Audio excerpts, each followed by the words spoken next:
Good afternoon, good evening, good morning, depending where you're watching from. So on today's video, I'm going to talk about an issue that has been bugging me, an issue that I've seen with our African people. And I'm going to focus basically on Kenyans because I'm from Kenya, so it's easier for me to relate because I've experienced it, I've seen it, and now I have family members who are also, some of them, doing the same thing that I'm talking about today. And it's about raising our kids in an African home where they can't express themselves in our national language. And reason being, you want your kids to fit at a certain social class. So when a child expresses themselves in English, when a child goes in public and they can speak Swahili, that makes them better. It makes them feel like they belong, and that has made so many parents to force their kids, I would say, to force their kids, because these kids they're being raised like from 1 year old. You speak to them in English. You deny them the right of knowing and being able to speak our national language, which is Swahili. So the kid grow up not having that. Somebody might argue with me and be like, what will Swahili do to them? All the offices in Kenya, if you're working an office, most of the time you're going to be conversing in English, so it's cool. Hell no, it's not cool. It sucks. It sucks being a person you're blessed enough to be able to have multiple languages. You're blessed enough to be to be born in a country where we are blessed to have different cultures, different languages, and you deny a child to understand that one language, national language, just one language.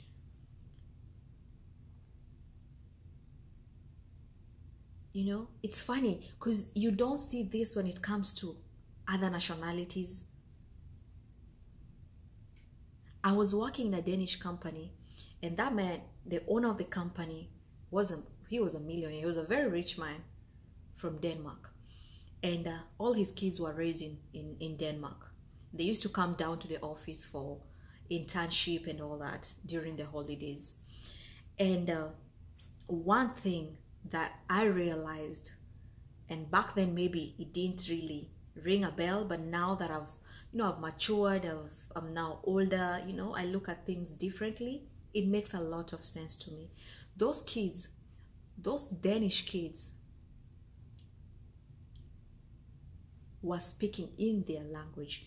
English was actually their second language, and it was even hard for them to express themselves in it, to make a sentence, to make one sentence in English. Same thing applies to people from German, people from what are they called? Hispanics. They embrace their languages. Their kids grow up being taught, in the house you speak to them their language and all that. But we as African, we are quick to drop our culture. We are quick to drop our languages. Why?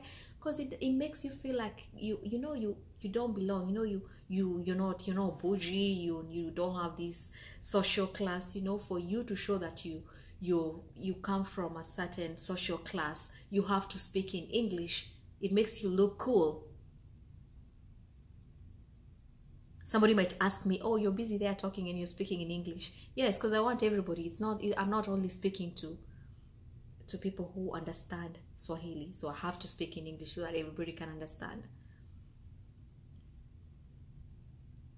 But this culture, we need to break it. We need to break it. It's sad because, if you can't have, if you're blessed enough to have more than one language, I mean, What makes you feel that it's okay for you to raise a child, denying them the privilege of learning this one language that they can? You can even have a code. You can speak to them, you can talk to them, you can be in danger, and you want to speak to your child in codes. You can't do it if you're raising a child who can speak your national language. And I've seen it here in the US. You go to a homestay, the mother is a Kenyan, the father is a Kenyan. Kids came when they're old enough. All of a sudden, the kids can't understand Swahili. They can't speak Swahili. And it's funny because you'll hear these Jungus and Mexicans, Hispanics, I mean, not Mexican, Hispanics, wondering why we don't embrace. I have a friend of mine who actually asked me. She was like, why y'all, when you come here, when y'all stop speaking in your language? Like I was in a doctor's office, and I had this lady who was there with her daughter, and she kept on speaking to her in English, and you could tell she's not from here because you can tell from the accent, and she kept on struggling speaking to her daughter in English, and she was like, she told me, she was like, I'm not doing that. I'm Hispanic. My husband is from Pakistan. I'm from Mexico, and my baby will grow in a homestead where they'll be able to speak Spanish, and they'll be able to speak, is it I can't remember the language, is it Urdu something, it's a Pakistan language or whatever, dialect or something. And I was like, it's a shame that everybody else, these other nationalities, are struggling, are fighting hard to have to keep their language, apart from these other people who don't have another language. They only have one language, and actually they are so sad about it. They're really sad about it, because they would want, or they would wish to be able to speak another language, but they're not privileged enough. I was in a company, like I told you earlier, I was in a company which was owned by a Danish company, people from Denmark, and every time they came to intern, actually, there was this operation manager who, she decided to learn Swahili, because she used to get so irritated because we would be seated there and we're speaking in Swahili, and she's like, you know what, I have to learn English. She went ahead and hired a tutor to be teaching her Swahili.